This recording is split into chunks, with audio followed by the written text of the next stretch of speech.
मिरज ग्रामीणमध्ये आमदार खाडे यांच्याकडून विकास कामांची धडाका. डोंगरवाडी येथील 27 लाख रुपये व पायाप्पाची वाडी येथील 46,45,000 रुपये तसेच शिपूर येथील 55 लाख रुपयांच्या या 3 गावामध्ये एकूण 1,28,45,000 रुपयांच्या कामांचा सौ सुमन सुरेश खाडे यांच्या हस्ते झाला शुभारंभ. जिल्ह्याचे माजी पालकमंत्री व विद्यमान आमदार डॉ. सुरेश भाऊ खाडे यांनी जिल्हा परिषद व पंचायत समिती निवडणुकांच्या तोंडावर ग्रामीण भागातील विकास कामांचा धडाका सुरू केला असून सोमवार डोंगरवाडी, शिपूर, पायाप्पाची वाडी येथील नागरी सुविधा जीपीसी 2515 आणि आमदार फंडा या अंतर्गत तब्बल 1,28,45,000 रुपयांच्या विकास कामांचा शुभारंभ सौ सुमन सुरेश खाडे यांच्या शुभहस्ते संपन्न झाला.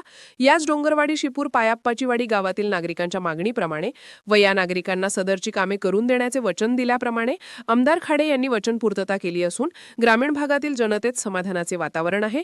यावेळी मिरज विधानसभा प्रमुख काकासाहेब धामणे, भाजपा नेते विजय तात्या पाटील, दीपक शिंदे, भाजपा युवा मोर्चा अध्यक्ष सुहास पाटील, शिपूर भाजपाचे नेते राजूदादा माने, माजी सरपंच श्रीमंत नाईक, माजी उपसरपंच अरुण देसाई, भाजपा मिरज तालुका उपाध्यक्ष किरण कोष्टी, युवा मंच अध्यक्ष धनाजी सूर्यवंशी, भाजपा नेते शरद बाबर, जयसिंग सूर्यवंशी, दीपक म्हेत्रे, प्रणव देसाई, बजरंग शिंदे, संदीप शिंदे व ग्रामपंचायत सदस्यांच्यासह भाजप पदाधिकारी, कार्यकर्ते, परिसरातील नागरिक मोठ्या संख्येने उपस्थित होते.